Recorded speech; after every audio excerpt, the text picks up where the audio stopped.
Rajanna Sircilla district నుండి కామారెడ్డి వెళ్ళే హైవేకి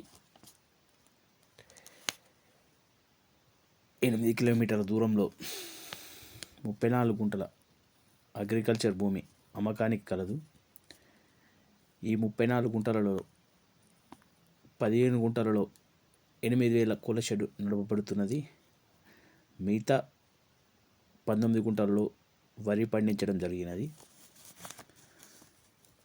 ఇది మెయిన్ రోడ్కి వచ్చి జస్ట్ 200 మీటర్ దూరంలో కలదు. కామారెడ్డి అండ్ సిరిసిల్ల హైవేకి. కస్టమర్ వచ్చి టోటల్ 34 గుంటలకు కోళ్ళ ఫామ్తో సహా 70 లక్షలు చెప్పడం జరుగుతుంది. రేట్ వచ్చి నెగోషియబుల్. ఎవరికైనా ఇంట్రెస్ట్ ఉంటే వాట్సాప్ ద్వారా కానీ డైరెక్ట్ కాల్ ద్వారా కానీ నన్ను సంప్రదించండి.